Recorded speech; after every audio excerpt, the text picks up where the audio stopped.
Hi everybody and welcome to Matt Bayeski YouTube channel. Sometimes I say good morning everybody and welcome to mattbayeski.com. You see the things that come out of my mouth sometimes. I sometimes wish, whoa, why don't you think before you speak? But then again, it's who I am.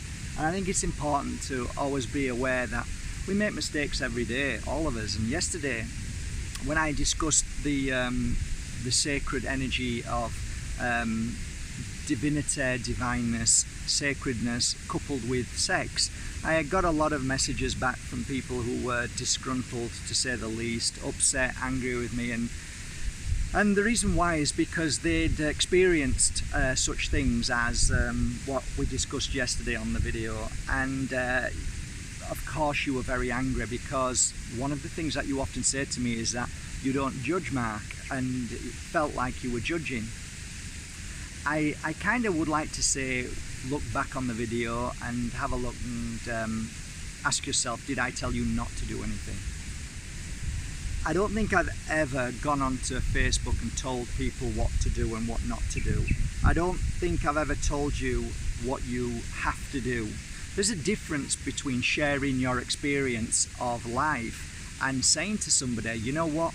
This was my experience, this is what I felt, and this is how I feel about it. And personally, I wouldn't do that. And just be aware than saying to somebody, don't do it, don't do it. Because by saying don't do it, you're stopping people from experiencing what you have to experience in life. How do you ever know what feels right and wrong? The only thing I was saying yesterday, and I was trying to explain, and this is why I have to do another video, because there are so many aspects in one conversation I share with you that I could have gone down different paths. And this is why I say to you, if you were to come on a one-day seminar with me, in that seminar I go through maybe 50 different reasons why we talk about that subject, and then afterwards we do a Q&A, which resolves all the feelings that you may have of me, because I couldn't actually say everything in 10 minutes or 15 minutes. So I want to say, first of all, I apologize with my hand on my heart if I've ever offended you and made you believe that I think you should not do something. And I am sorry that if I've made you upset in any way. It's never my intention. Look, let me tell you something. Many years ago, my first love left me for my best friend for a short time, and it took me 7 years to get over that, and 7 years of trying to find out who I am now, what's life about. I had a choice. I could have laid in bed every day and cried, or I could have got up and started working on myself, or like a lot of people, we go out there and trying to find love. Again, to fill the void or that hole that we now hold inside us. That's part of the journey. So for me, I was desperately searching for that love again. And of course you'll never find that love again, because there's no such thing as the same love twice.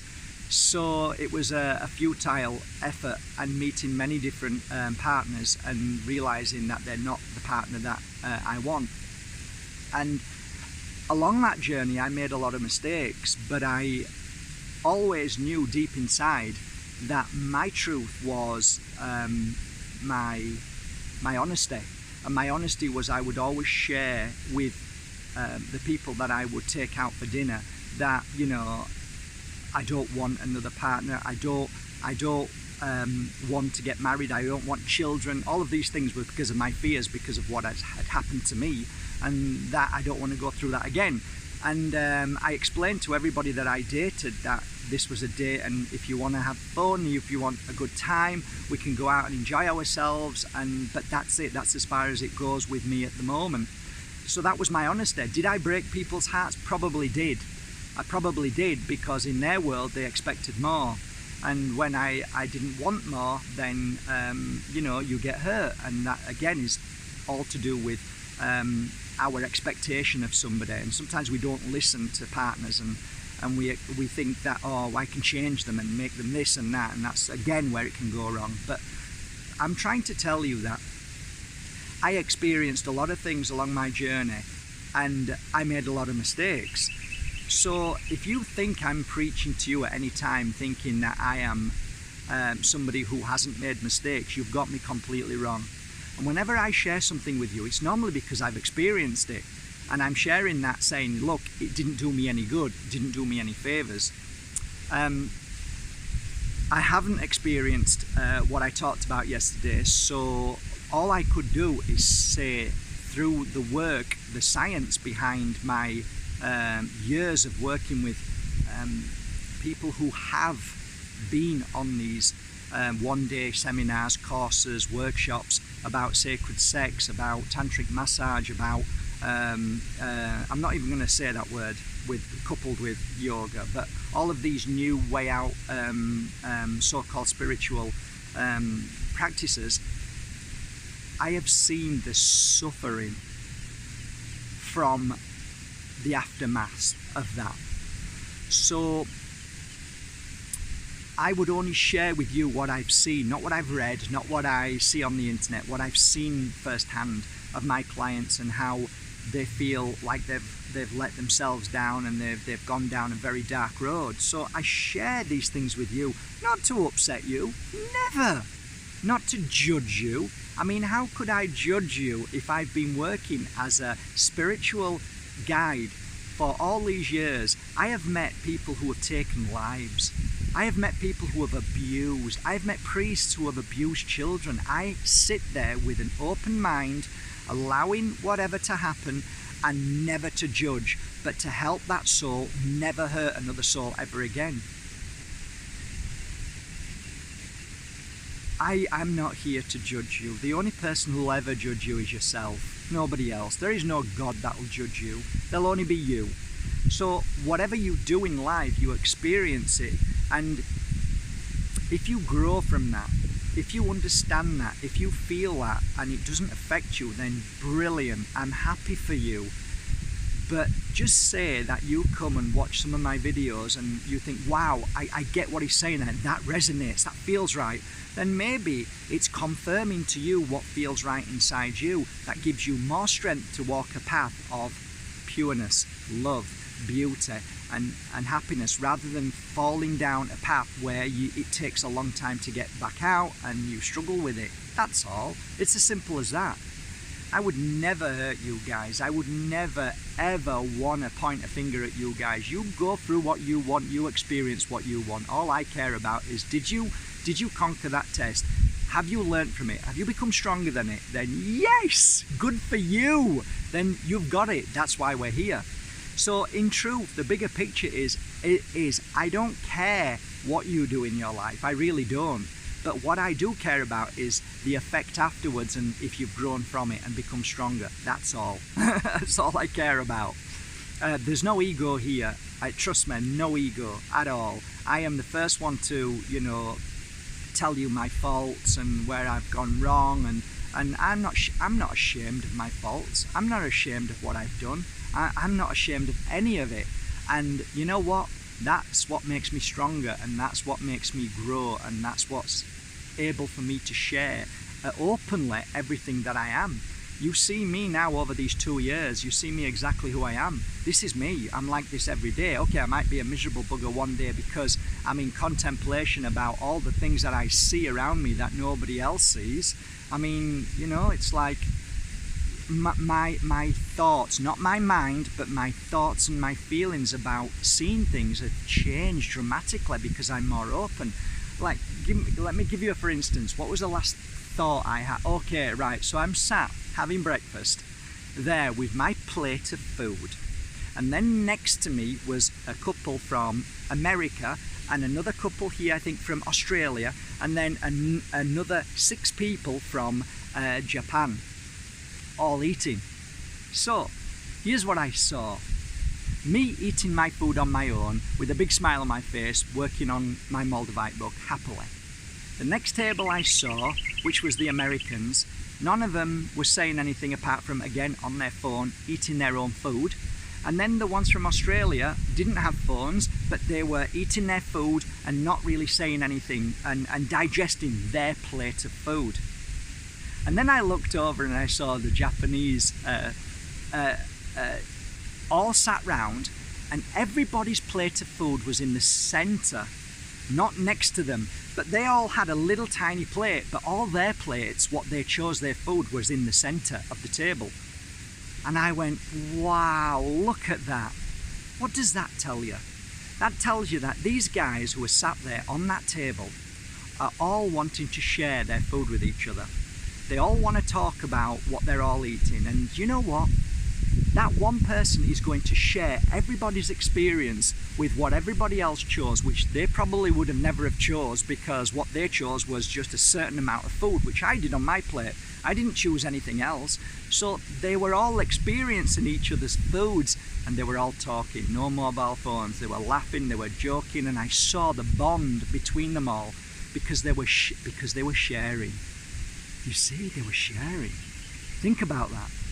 So a lot of my philosophy in life is about observation and seeing things which create more love.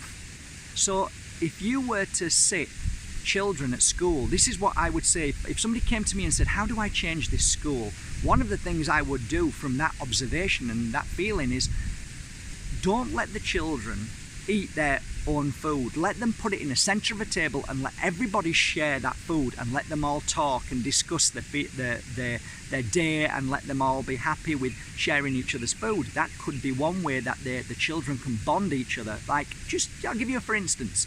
Charlie doesn't like me very much. Don't know why, but he sometimes bullies me. And I'd like to be his friend because he's a nice. I want to be his friend because I like him, but he doesn't like me. So I put this plate of food down, and there's a piece of mango on that fruit. Charlie's never eaten mango before. Charlie walks round to my table and looks at me and says, can I have some of the mango there? And you say, yeah, please Charlie, try some of the mango, it's really nice. Charlie tastes the mango and said, wow, yeah, that's really nice, Mark. I really like that. What do you think you've just done there? All of a sudden, this Charlie has now acknowledged that Mark actually has something that he now never had before, and he got it through him and now has that experience, and now there's more of a bond between them. Yes, I know it sounds crazy. I know I'm sounding silly. I know it sounds like nothing. But the nothingness, the little things, the simple things that I share with you daily, for me, are the most significant and powerful message in this world. You know, you often ask me day by day, how do I meditate? You know, guys, I often say I don't have the answer to that. And I struggle with a deep sadness in my heart to say that I can teach you to meditate. And it really, really, really upsets me, because I want to be able to share that with you. And I often say to people, within 4 days I can teach you to be the best healer in the world. That is no doubt. I have that knowledge and that place, that sacred place that can help you attune to that energy and realize that you are a gift of a healer. But meditation is slightly different, guys. There is something very unique and very personal to it. And I'm going to share with you now the secret of why I struggle to be able to teach meditation in the way that people claim to be able to teach you. And a lot of the times you read a book and say it doesn't work. So I'm going to explain to you now the divine message of meditation. Are you ready for it? Meditation is an art that only can be achieved when you have no thought. What that means is that when I go into meditation, within a moment I have no thoughts at all within my mind. The reason why meditation is so challenging is to actually reach a form of meditation is that you don't have any negative issues in your life. The Buddha did it under a tree because he cleared himself from all issue. That's easy. But you live from day to day with issue. You live in a society that is filled with negativity and problems and issues. You focus on them issues and problems. You have family that you worry about. You worry about yourself and your journey and who you are. How can I possibly teach you meditation when you haven't actually learned how to clear your mind and your issues. So for me to tell you I can teach you meditation would be a lie, because meditation is an art of, first of all, finding your balance, being able to clear all worry and fear from your life. So if you were to truly ask me what meditation is, I would say the first step towards enlightenment in meditation is that you have to clear your life with all its negativity. All its negativity. You see how now you're upset with me, or you're questioning me, saying, well, how the hell do I do that? And this is why I struggle to teach meditation. You can meditate, but to get to a place of complete peace and tranquility and self-healing, you first have to learn to clear your mind, your thoughts of whatever it is that you are struggling from day to day. Whatever you eat, whatever you feel, whatever you see, all your emotions are all coupled to the key that opens the door to perfect meditation. So I say it's an art, it's a daily practice, and meditation isn't just to sit down and close your eyes. Meditation is a daily process of learning how to let go of your past fears, learning how to let go of the silly things that happen around you, learning how to let go of the fears of the what ifs and what I shoulda, coulda, woulda done. By learning to clear all those things and trying to work on your happiness, which I've been trying to share with you for 2 years, ultimately happiness brings you to everywhere where you need to be. So you work on that, and like you ask me now, well, how do you do it? Well, let me tell you. Yesterday I was at Uluwatu Temple, and my beautiful love sent me a message and said, how are you? I said, I've just reached nirvana. And she said, what do you mean? And I said, I've ultimately felt this vibration through my body, which feels like it's like more heightened than any orgasm you could feel. You shake and you feel this amazingness, and using the word orgasm isn't negative here, it's just telling you how powerful this is. And I was vibrating at that for a few seconds, and then I went into deep peace. So she asked me, how do you do that, Mark? And I struggled to answer that like I'm sharing with you, and my answer was what I'm sharing with you now. So when I close my eyes, my life is beautiful. I'm in a beautiful place. I don't have any issues at all. My family are all happy and doing what they're doing. My path is beautiful. Everything is happy in my life. So I was able to reach that place because of non-fear, because of non-distraction, because of all of the things that could and would distract me from reaching a high level of meditation. Wow, Mark, I want to be there now and do that now. Well, I can't give you that. Nobody can. No book can do that.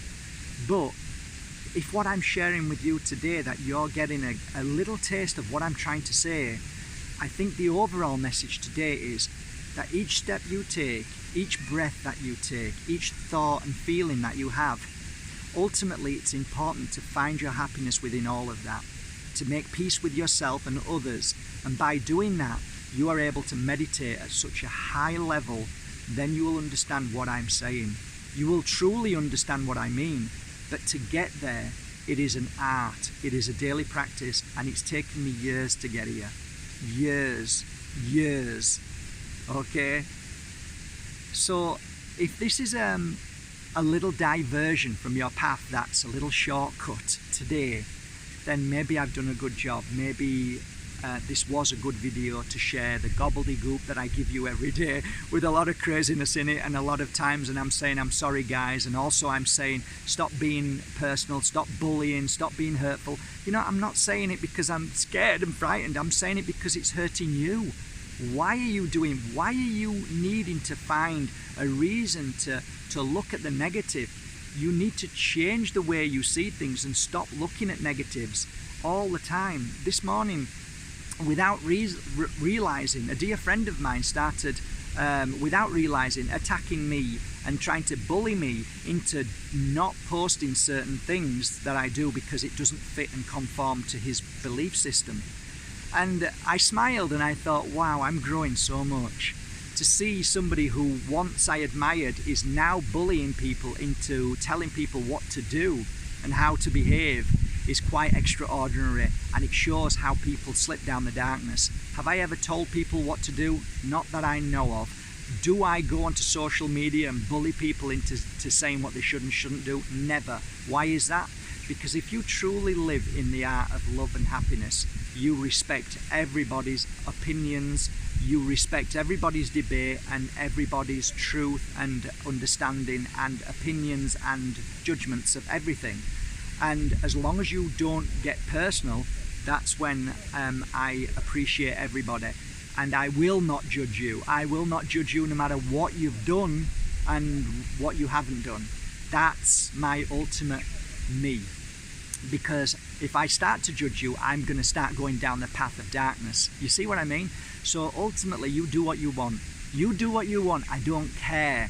But if you upset yourself by doing stuff, then I care and I feel really sad for you, because why do you want to upset yourself? There's too many beautiful things in the world to do, not to upset yourself. So guys, from my heart to yours, why not today you focus on the beautiful stuff? Why not, if you're on social media, post things that will help people heal themselves, nice messages? Why not leave other people to get on with the fighting, the arguing and the battling?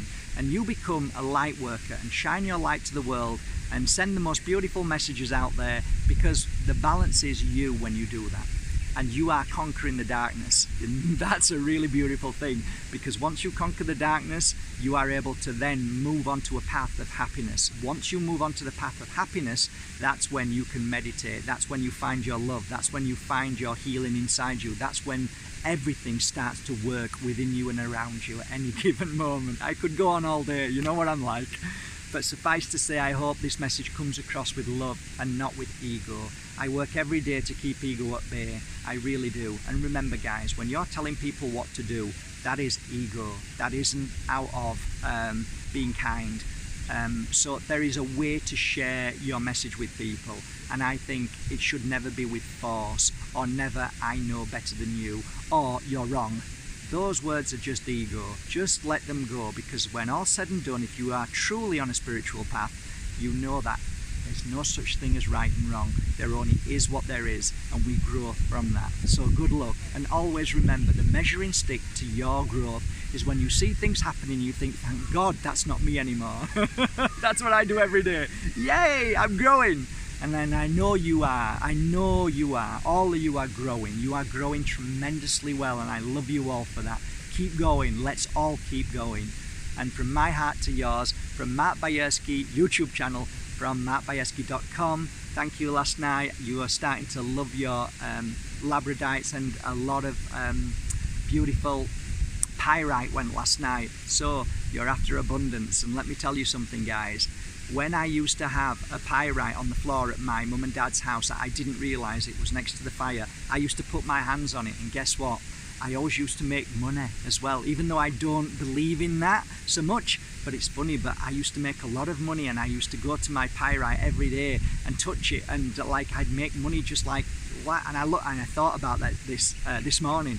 It's true, pyrite does bring infinite abundance into your life. And it did for me as a child. So yeah, be proud of saying that, Mark. There's nothing wrong with infinite abundance, and that's not all about monetary value, guys. Don't ever get me wrong. Don't ever get me wrong. Abundance of happiness, love, joy, peace, friendships, the list goes on. So well done for buying, and I hope you enjoy the work that I put into these pyrites on my website, guys. So thank you once again. Have a great day. It's been a long video. If you've stayed till the end, then pat yourself on the back. It shows that you have conquered your mind, because most people would have left after about 30 seconds. Yay! Just shows how powerful you are. You're conquering your mind, and that's the biggest battle of all. The battle between the heart and mind. Live and work in your heart. Have a great day.